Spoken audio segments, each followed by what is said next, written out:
মিথ্যে অপবাদের বেড়াজালে এবার অনির্বাণ নিজের অজান্তেই ফেঁসে গেল কোয়েলের চক্রান্তর কারণে। হ্যাঁ বন্ধুরা, ভিডিওতে লাইক দিয়ে দেখতে থাকুন। অনির্বাণকে যেই কোয়েল দেখতে পেয়েছে যে ও সার্থক এবং স্রোতের রিসেপশন পার্টি অ্যাটেন্ড করতে চলেছে, ঠিক সেই সময় দিয়াকে উস্কে দিয়ে কোয়েল বলতে থাকে যে শোনো দিয়া, তুমি যে করেই হোক না কেন আঙ্কেলের কাছে গিয়ে কেঁদে কেঁদে বলতে থাকো যে আঙ্কেল, আমি ছোটো থেকে বড় হয়েছি কিন্তু আমার কোনো বিয়েই খাওয়া হয়নি, তুমি প্লিজ আমাকে এই বউ ভাতের অনুষ্ঠানে নিয়ে যাবে প্লিজ। বারবার করে বলবে যতক্ষণ পর্যন্ত না আঙ্কেল রাজি হচ্ছে তোমাকে এবং আমাকে নিতে। তার সাথে কিন্তু তুমি মামামের কথাও বলবে যে মামামও তো প্রায় সময় অসুস্থ থাকে, তাই মামামের একটু মনটা হালকা লাগবে, আর তুমি মামামকে ছাড়া একদম যাবে না, কিন্তু তোমার সেখানে যাওয়ার বড্ড বেশি ইচ্ছা, তুমি বলতে পারবে তো দিয়া।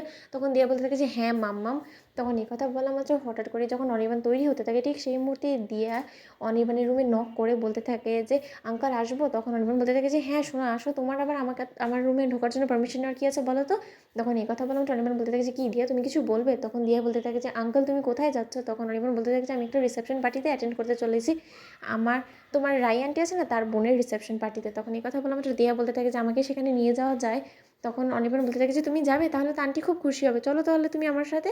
তখন এই কথা বললাম তো দিয়া বলতে থাকে যে তাহলে মাম্মামকে আমি বলি যে তৈরি হয়ে নিতে। তখন অনির্বাণ বলতে থাকে যে না, খবরদার না দিয়া, তুমি আর যদি যাওয়ারই থাকে তাহলে তুমি একমাত্র আমার সাথে যেতে পারো, কারণ তোমার মামাকে সেখানে নেওয়া যাবে না। তখন দিয়া বলতে থাকে যে আঙ্কেল আঙ্কেল, আমি তো মামাকে ছাড়া কোথাও যাই না, আর আমার বিয়ে বাড়িতে বড্ড বেশি ভয় করে, তুমি প্লিজ আমাকে বারণ করো না, আমি প্লিজ মামাকে নিয়ে নিই।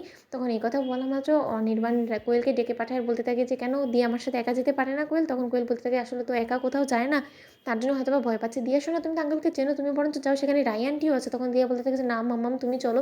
তখন এক পর্যায়ে দিয়া জেদের কাছে হার মেনে যখন অনির্বাণ কোয়েলকে বলে যে তুমিও তৈরি হয়ে না, তাহলে চলো তোমরা আমার সাথে। তখন রিসেপশন পার্টিতে স্রোত সার্থকের হঠাৎ করেই যখন কোয়েল দিয়া এবং অনির্বাণকে একসাথে হাজির হতে দেখে রাই, ঠিক সেই মুহূর্তে নীলু বলতে থাকে কিরে দিদিভাই, তোকে আমি বলেছিলাম না যে একটু হলেও সাবধান থাকিস, কারণ আর যাই হোক না কেন পুরুষ মানুষের মন বলে কথা কার প্রতি দুর্বল হয়ে যায় বলা যায় না, দেখছিস না নিমন্ত্রণ দেওয়াতে আনওয়ান্টেড গেস্ট হয়ে কোয়েল এখানে দিয়াকে নিয়ে হাজির হয়ে গেছে। তখন রাই বলতে থাকে যে ভালোই তো হয়েছে এসেছে, মনটা অন্তত হালকা লাগবে দিয়ারও, কারণ মেয়েটা তো সারাক্ষণ বাড়িতেই থাকে। তখন এই কথা বলা মাত্র নীলু বলতে থাকে দিদিভাই তুই যতই আমার সামনে ভালো সাজার চেষ্টা করিস না কেন, কিন্তু মনে মনে তো তোর মনটা পুরে ছারকার হয়ে যাচ্ছে ওদেরকে একসাথে দেখে, আমি খুব ভালোই বুঝতে পারছি। তখন এই কথা বলা মাত্র হঠাৎ করেই যখন মিষ্টি গিয়ে বলতে থাকে যে দিয়া শোনা তুমি এসেছো, তুমি বরঞ্চ চরকির সাথে গিয়ে খেলাধুলা করো। তখন অনেক রাইকে বলে ওঠে যে রাই তুমি কোনো কিছু মাইন্ড করো না, আসলে দিয়া জেদ করছিল যে ওইখানে আসবে, তার জন্যই আসলে দিয়া এবং কোয়েলকে নিয়ে আসা। তখন কোয়েল বলতে থাকে যে আমি তো এখানে একদমই আসতে চাইনি, পরে অনির্বাণ অনেক বেশি জোরাজুরি করলো, তার থেকেও বড় কথা দিয়ার আসলে খুব ইচ্ছে ছিল। তখন এই কথা বলা মাত্রই নীলু হঠাৎ করে বলে ওঠে যে বেশ সেজেগুজে এসেছো, তাই এই শাড়িটা কি তোমার নিজেরই নাকি কিনে এনেছো। তখন এই কথা বলা মাত্র